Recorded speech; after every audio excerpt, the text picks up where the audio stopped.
HighBridge, a division of Recorded Books, presents A Rabble of Dead Money, The Great Crash and the Global Depression, 1929 to 1939, by Charles R. Morris, read by Tom Perkins. I was lucky enough to see with my own eyes the recent stock market crash, where they lost several $1 million, a rabble of dead money that went sliding off into the sea. Federico Garcia Lorca. Foreword. The Great Depression is an evergreen topic, and it's gotten a particular boost from the events of the Great Recession. If nothing else, the disdain that practitioners of modern economic management often exhibit for the officialdom of the 1930s may now be leavened with some empathy. Noting all exceptions, and there weren't many, the best people in the world of finance and economics were blindsided by the recession, and the recovery has been long and frustrating. The lessons of the Depression did serve modern policymakers well, however, in designing remediations. Flooding the world with new liquidity would have been anathema to the managers of the 1930s.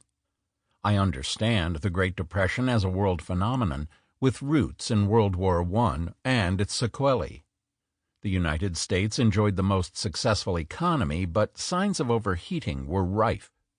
By the time of the stock market crash, it was due for a major, possibly a nasty, correction. But it was the global crash that turned an American correction into a Great Depression. My perspective throughout the book is an American one, filtering the international events through American eyes while keeping the important European events always in sight. Part 1 is devoted to a description of American daily living in the 1920s. Radical changes were afoot in every aspect of life, many of them driven by new technology, especially the automobile and AC electricity. It was both a heady and a frightening time, with population migrations from south to north and from rural areas to cities. There were deep changes in the workplace and in relations between men and women. Electricity-enabled mass communications created flash crowd mass events long before the Internet. Part 2 lays out the industrial structure of America and details its underlying economic performance. The 1920s was a time when employers first grappled with the implications of mass production and their relations with employees, and there were the first fumbling attempts by big business to sort out its relations with government. The remarkable boom in financial markets unbalanced ethical compasses and set the sector up for a fall. Part 3 concentrates on the crash in America. It happened in the first year of the presidency of the supremely gifted Herbert Hoover, a man who had never failed at anything. I examine the astonishing speed of the downturn, the impact on common people, the minimal attempts at remediation, and the consequences of the collapse. 2 concluding sections chart the ruin of Samuel Insull and Ivar Kruger. Part 4 takes a global perspective. It sketches a history of the gold standard and the monetary Pax Britannica that kept it on keel for so long. The central issue was how to reconstruct the international trading system amid the poisonous atmosphere of mistrust and dishonesty that was the heritage of the war and the Treaty of Versailles. The major powers, the United States, Great Britain, France, and Germany, each had quite different views on issues of war debts and reparations, on reconstructing the gold standard, and on the desirability of inflation or deflation. Part 5 returns to America and analyzes the initial recovery under Roosevelt, the 1937 downturn, and the subsequent recovery. I review a large swath of the current scholarship on the New Deal to appraise where it helped and where it got in the way. I also show that it wasn't World War II that ended the Depression, for it was already over before the war started. The book ends with Part 6, a compact analysis of the underlying forces that brought on the World Depression and the important micro-developments that gave the American experience its own exceptional flavor. Prelude. Kaiser Wilhelm II, King of Prussia and Emperor of Germany, was jubilant. It was the 35th day after the mobilization, and the German army was approaching Paris in three great arrays, with salients already as close as 30 miles from the city. The Kaiser's troops had traveled hundreds of miles, mostly on foot, moving the lines forward by almost 6 miles a day against the flower of the French army. Within a week, they were expected to have overwhelmed Paris and forced its surrender, bringing the war to a glorious close. The Kaiser was especially delighted because his army's positioning was almost precisely in accord with the Schlieffen Plan, the brainchild of Alfred von Schlieffen, the head of the German Imperial General Staff from 1890 to 1906.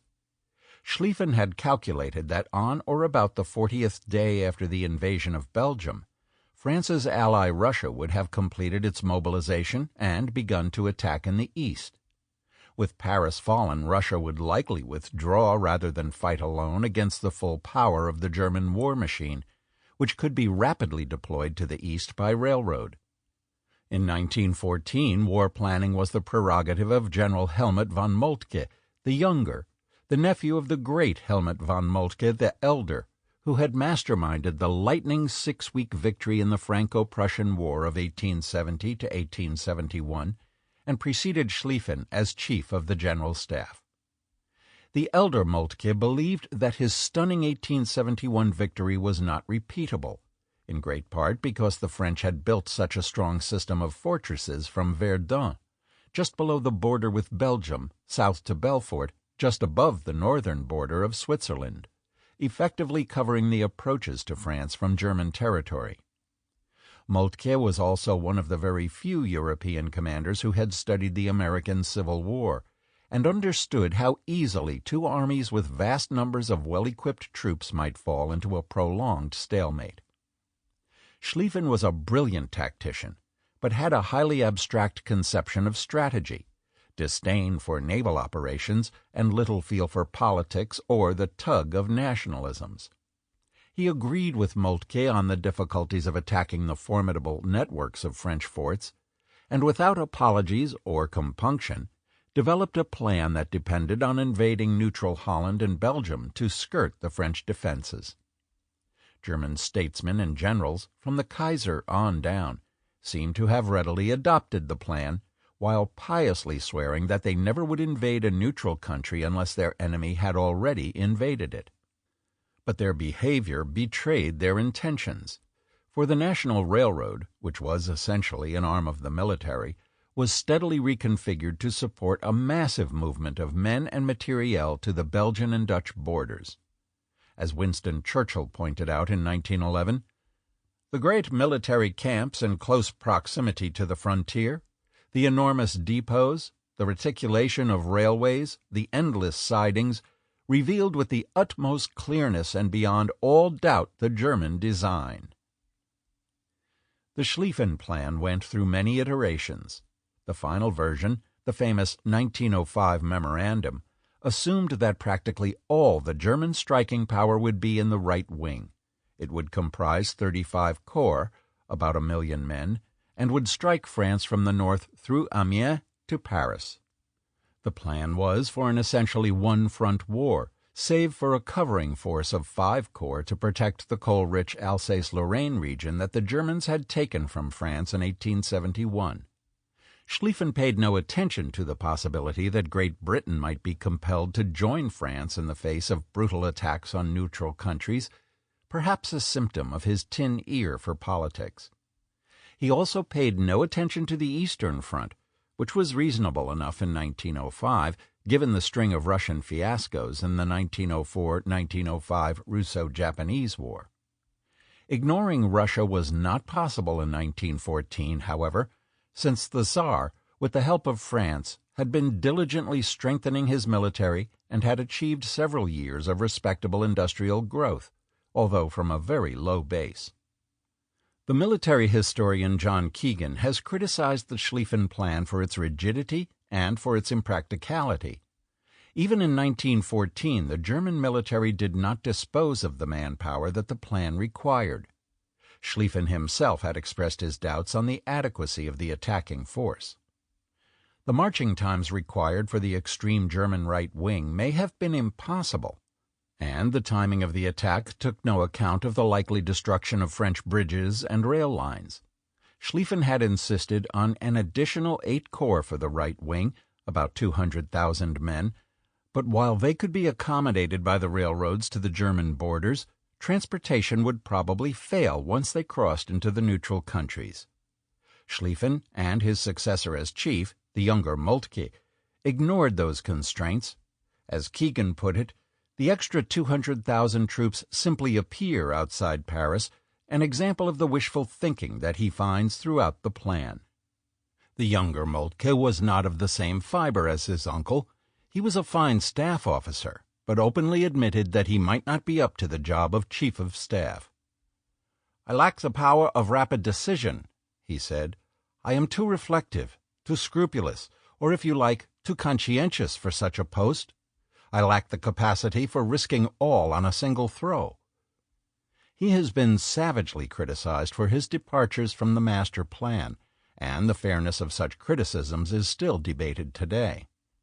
One distinguished scholar, for example, heaps blame on Moltke, claiming that his change in the Schlieffen plan had disastrous effects on the German prospects of victory in 1914 and effectively nullified his chances of victory, while the military expert Little Hart commented that Schlieffen's formula for a quick victory amounted to little more than a gambler's belief in the virtuosity of sheer audacity. The spark that set off the war was the June 28th assassination of the Grand Duke Franz Ferdinand, the heir to the throne of the Austrian-Hungarian Empire, and his wife, in Sarajevo. The Balkans were seething with independence and pro-Slavic movements, often with the covert assistance of Russia, seeking to advance its vision of a great Slavic empire at the expense of Austria-Hungary's Habsburgs. In response to the assassination, Austria sent an ultimatum to Serbia, backed by a German note to other great powers. Serbia promptly mobilized, but much of this was posturing. In previous Balkan flare-ups, hostilities had been deflected by the intervention of the big powers. On cue, the British proposed an international conference. The French and Italian governments eagerly accepted the invitation, setting the stage for the time-honored face-saving adjustments that could usually keep an inherently unstable situation tottering along for another few years. Austria, almost inadvertently it seems, refused to play by the script and mobilized against Serbia. Russia's Tsar Nicholas, after hesitating a day, responded with a general mobilization, implicitly including Germany. The German government requested that Great Britain declare its neutrality, which they refused on July 30th. On August 1st, Germany mobilized, declared war on Russia, and demanded right of passage through Belgium. Over the next few days, Germany declared war on France and Belgium, and Great Britain declared war on Germany, cementing the alliance of France, Russia, and Great Britain against the Central Powers led by Germany. The first elements of the German army crossed the Belgian border on August 4th. All of these events transpired in an atmosphere of distrust, prevarication, hysteria, indecision, misunderstanding, and intentional misdirection. John Maynard Keynes famously wrote, "What an extraordinary episode in the economic progress of man that age was which came to an end in August 1914. The inhabitant of London could order by telephone, sipping his morning tea in bed, the various products of the whole earth, in such quantity as he might see fit, and reasonably expect their early delivery upon his doorstep. He could secure forthwith, if he wished it, cheap and comfortable means of transit to any country or climate without passport or other formality. He could then proceed abroad to foreign quarters, without knowledge of their religion, language, or customs, bearing coined wealth upon his person, and would consider himself greatly aggrieved and much surprised at the least interference. But most important of all, he regarded this state of affairs as normal, certain, and permanent.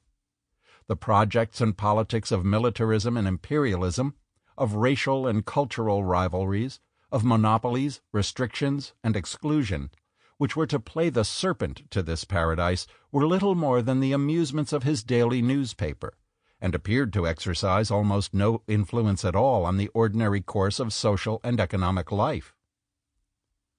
Keynes was eulogizing the high culture of Europe, its common heritage of Greek philosophy and Roman jurisprudence, the shared literature of Shakespeare, Molière, Schiller, and Lessing, Tolstoy and Pushkin, the music of Mozart, Beethoven, and Verdi.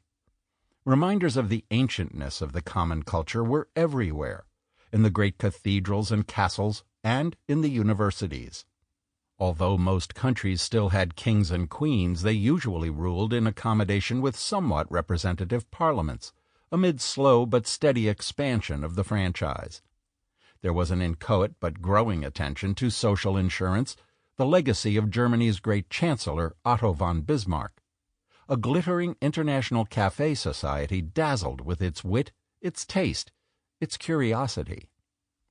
But those splendid vistas were constantly shadowed by the black specter of war. It was not an alien presence, but part of the same cultural inheritance. States maintained armies, polished battle plans, and declared wars. Wars were an essential element in maintaining a polity's health and ensuring its progress. In his famous 1910 anti-war book, The Great Illusion, Norman Angell collected a sample of journalistic arguments for the obvious necessity for wars. From the National Review: without a powerful fleet, a perfect organization behind the fleet, and an army of defense, all security will disappear, and British commerce and industry must rapidly decline, thus accentuating British national degeneracy and decadence.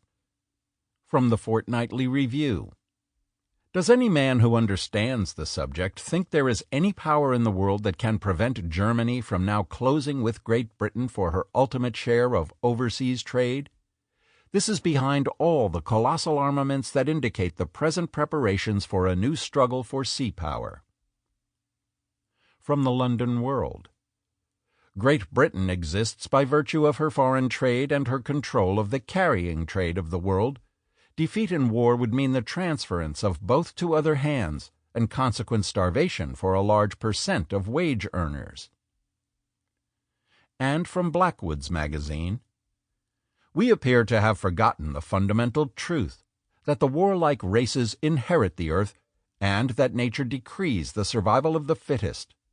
Our parrot-like repetition that the greatest of all British interests is peace must inevitably give to any people who covet our wealth and our possessions the ambition to strike a swift and deadly blow at the heart of the empire, undefended London. Germany had its own fears. The banker Max Warburg reported on an unsettling conversation with the Kaiser in June 1914. He was worried about the Russian armaments, program, and about the planned railway construction, and detected in these the preparations for war against us in 1916. He complained about the inadequacy of the railway links that we had at the Western Front against France, and hinted whether it should not be better to strike now rather than wait.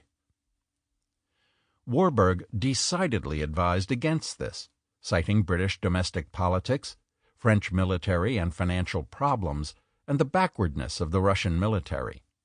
He advised the Kaiser to wait patiently, keeping our heads down for a few more years. We are growing stronger every year, our enemies are getting weaker internally. The General Staff, however, fed the Kaiser's paranoia, and they had reasons for their discomfort. Germany was far from the most militarized nation in Europe. France took those honors, for a full 83% of its military-aged males had undergone serious military training, compared to 53% in Germany. Germany's peacetime army was maintained at 761,000 men, compared to 827,000 in France and 1,445,000 in Russia. In wartime, the French-Russian-German-Austrian ratio became 5,200,000 to 3,485,000. Besides its huge population advantage, Russia was engaged in a surprisingly fast modernization program, much of it driven by the private sector, and focused on railroads, electricity, and heavy industry. Germany also recently had been forced into a humiliating climb-down in a contest of dreadnought battleship building with Great Britain. Much to the German generals' chagrin, they had little success in pressing their views on the government. When they pleaded for expanded capabilities, the civilian war minister scoffed that the entire structure of the army, instructors, barracks, etc., could not digest more recruits, and blamed the constant badgering for more forces on the agitation of the Army League and the Pan-Germans. There was even subtle opposition to military expansion within the senior officers. The top echelons of the military were dominated by Prussian aristocrats, who were concerned about the dilution of quality that would follow upon an increasingly technocratic rather than aristocratic officer corps. The pattern of European military spending supported the German general's case. Of the most likely combatants in a European war, the Germans, with their Austrian allies, were spending just over 60% of the total of Great Britain, France, and Russia. But much of that can be discounted. A war in Europe was likely to be primarily a ground war, with naval power largely used to blockade supplies. The British held a clear dominance of sea power, but were still debating whether and how much to build up their infantry when the war broke out. Russia had been arming prodigiously, but the quality of its military officers, its impoverished and torpid peasantry, and the deficiencies of its infrastructure greatly limited its effectiveness. The historian Paul Kennedy points out that, of all the European countries, Germany had much the best balance of economic and military power. Due to its rapid industrial growth, it could bear its growing military burdens with less strain than virtually every other combatant, and had enormous staying power. Its populace may have been the best educated in Europe, its industrial production was greater than Britain's, its steel production was greater than the British, French, and Russian combined, and it was a world leader in advanced industries like chemicals, machine tools, communications, and optics. German military capabilities reflected all those advantages. It was the only major power to have adjusted its military strategies to comport with the leaps in weapon technologies. Traditional land warfare was mostly a matter of men with rifles standing in a line and shooting at each other. The German military had evolved a strategy of defense in depth, with a zone of continuous defense with scattered small group outposts and machine gun nests firing at the attacker's flanks. The same concepts, or storm troop tactics, applied to the offense, emphasizing rapid movement and rapid fire by small detachments with considerable independence. Other advances included trenching technology and synchronization of infantry and artillery practice, like the creeping bombardment, all of it backed up by careful analysis and institutionalization of proven innovations. The German tactical edge was evident in their remarkable success in killing their opponents.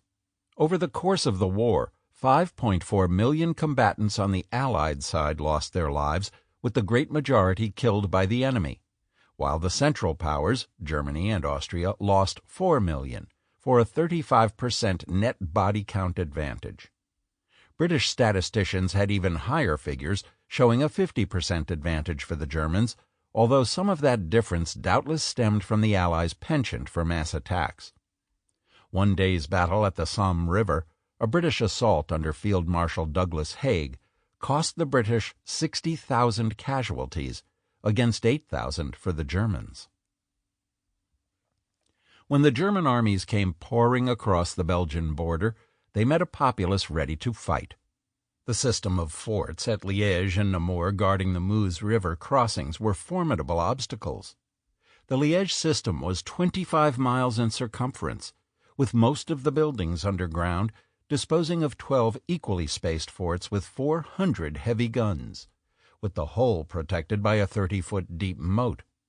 It took about a week for the Germans to destroy the Liège forts, and another 2 weeks to level Namur.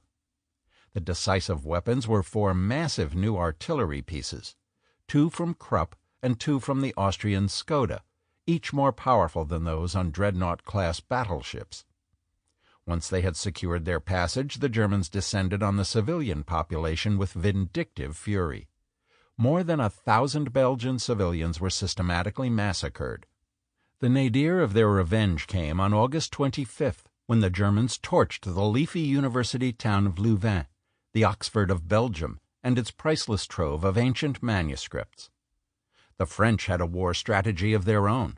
General Joseph Joffre positioned the bulk of his armies in northeast France with access to Belgium and to Alsace-Lorraine, the sacred territory transferred to Germany after the 1870-1871 Franco-Prussian War. In effect, Joffre hoped to exploit the German focus on Belgium by unleashing a major attack to push them out of Alsace. It was badly misconceived. Alsace was well defended, and the Germans had by far the greater grasp of field tactics. At the first French attacks, the Germans retreated, sucking the French farther away from their support, and then fell on them. The French held several towns, then lost them, then held and lost them again. By the last week in August 1914, the French were essentially fighting desperate holding actions all along their lines in a wide outward-facing semicircle that was centered on Paris. Its perimeter originally stretched from the Channel ports along the Belgian and Luxembourg borders down to the western edges of the French Ardennes, but the whole space was rapidly imploding in the direction of Paris. By this time, a modest British Expeditionary Force, BEF, comprising 1 cavalry and 4 army divisions, had been landed on the Channel ports to bolster the beleaguered French and Belgians. The BEF was immediately confronted by a powerful German army near the Belgian town of Mons. Although they gave a good account of themselves as steady fighters and marksmen, they were greatly outnumbered by the Germans, and they escaped only with heavy casualties.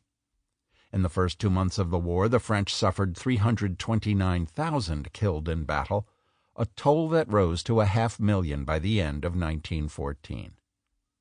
In the crisis, Joffre proved his mettle. He forthrightly recognized his own mistakes, fired dozens of non-performing generals, and promoted younger high flyers, including Ferdinand Foch, an aggressive and creative battle manager.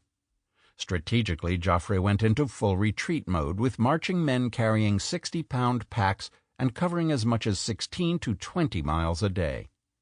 Impressively, Joffre reconstituted the remnants of 2 nearly decimated armies into a new force and organized the defense of Paris around the rivers of the Seine, the Marne, and the Ourcq on the north and eastern side. Almost in parallel, Moltke's weaknesses as a field commander began to be exposed. The pursuing German soldiers were energized by the prospect of a stunning victory, but they were as physically exhausted as their opponents.